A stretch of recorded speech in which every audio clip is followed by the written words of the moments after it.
Salve, salve galera, eu sou o Léo e hoje eu tô aqui pra gente dar continuidade a uma conversa que a gente teve lá em meados de 2015, se eu não me engano. Eu vim aqui e dei 5 motivos pra vocês lerem Trono de Vidro e eu tenho um orgulho enorme desse vídeo, porque tem muitas pessoas que começaram a ler Trono de Vidro e muitas pessoas que conheceram o canal a partir desse vídeo. Então hoje, depois de muito tempo, eu vim aqui pra gente conversar sobre Coroa da Meia-Noite e Herdeira do Fogo.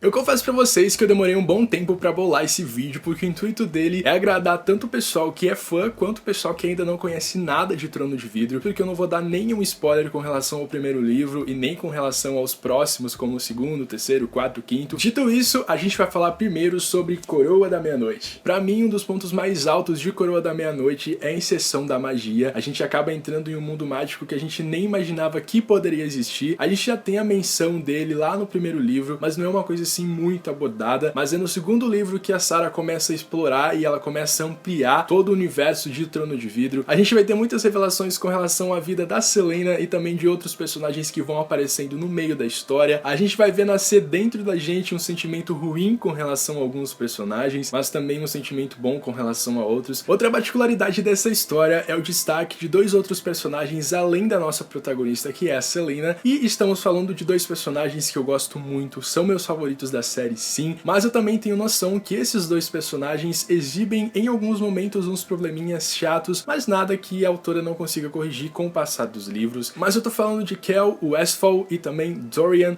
Havliard. Eu acho que eu acertei a pronúncia, não sei. E eles são personagens que ganham muito destaque em Coroa da Meia-Noite, porque eles vão estar, assim, basicamente o livro todo em contato com a Celaena. A gente vai acabar conhecendo melhor os dois. Uma das coisas que mais me chamou a atenção em Coroa da Meia-Noite foi que a autora tomou a decisão de seguir para um novo caminho com relação a essa história. No primeiro livro, com o final dele, eu acabei pensando assim, bom, ela vai seguir essa linha por 2 ou 3 livros e talvez ela não consiga levar adiante. E eu tinha muito esse medo que no livro 2 ela acabasse desandando e não me apresentasse nada concreto com relação à vida da Celaena, mas a Sarah conseguiu me surpreender, ela seguiu por um caminho totalmente diferente, fazendo com que a história não se tornasse previsível, e até hoje eu não consigo adivinhar os próximos passos da Sarah, o que ela vai fazer com cada personagem, e eu digo com todas as letras pra vocês, Coroa da Meia-Noite é um livro muito bom, ele não sofreu aquela maldição que a gente sempre brinca de série, que o segundo livro é sempre muito ruim, porque o primeiro foi muito bom. Essa escolha que a autora fez em Coroa da Meia-Noite nos leva diretamente pro terceiro livro, e eu gostaria de dizer pra vocês, meus amigos, que Herdeira do Fogo é extremamente bom. Uma das coisas que mais me chamou a atenção em Herdeira do Fogo foi a narrativa da Sarah. Apesar de o livro ter mais de 500 páginas, ele consegue manter um ritmo frenético assim de leitura, e você percebe que a escrita da autora tá mais densa, ela tá pegando mais assim nos detalhes das coisas pra mostrar pra você realmente como é esse universo de Trono de Vidro. Aí a gente percebe como a voz da personagem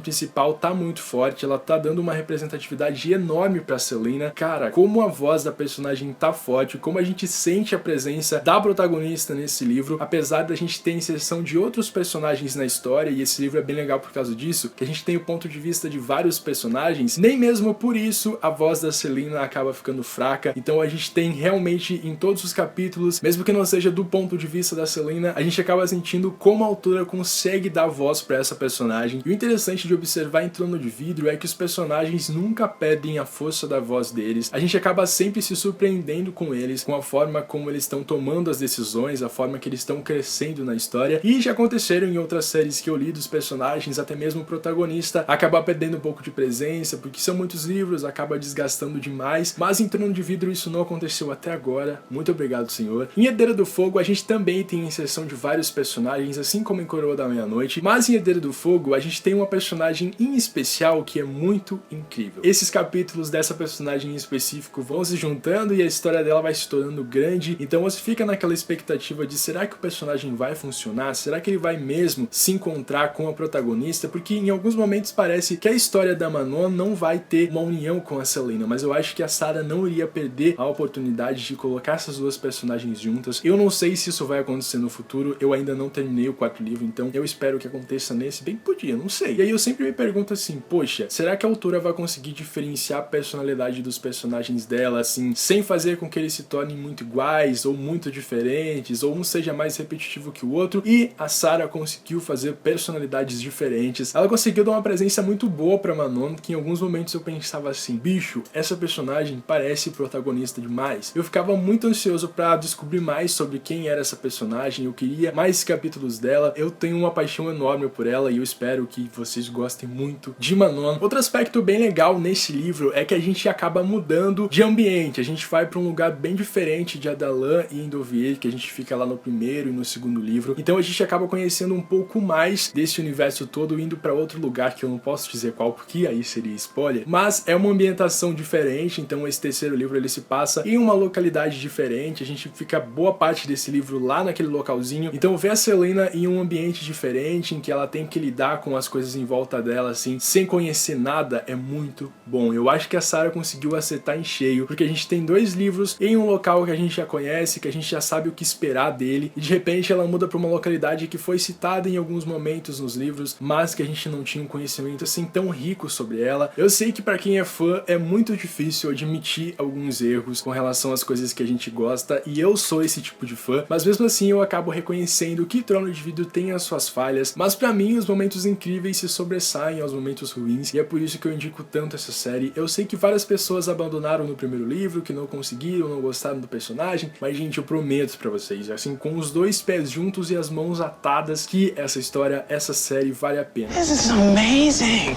Bom, gente, por hoje é isso. Muito obrigado por terem assistido até aqui. Não se esqueçam de deixar o joinha ali embaixo, de comentar se vocês já leram essa série, ou se vocês querem começar, ou se vocês já estão mais avançados que eu. E eu tô muito feliz de poder voltar a falar sobre o Trono de Vidro aqui, porque vocês sabem o quanto eu amo essa série. E muito obrigado a vocês que acabaram me conhecendo por Trono de Vidro, pelo vídeo de 5 motivos pra ler essa série. Eu acho que é por isso que eu sou tão grato a Celaena. Muito obrigado por terem ficado esse tempo todo. E assim que eu terminar Rainha das Sombras e Império de Tempestades, eu venho aqui comentar com vocês sobre esses 2 livros. Aliás, podem deixar aqui nos comentários se vocês querem esse vídeo com spoilers ou sem spoilers, porque aí eu já me preparo e eu posso fazer uma sinopsezinha com spoilers e contar algumas coisinhas mais interessantes sobre esses 2 livros. Mas por hoje é isso. Tchau!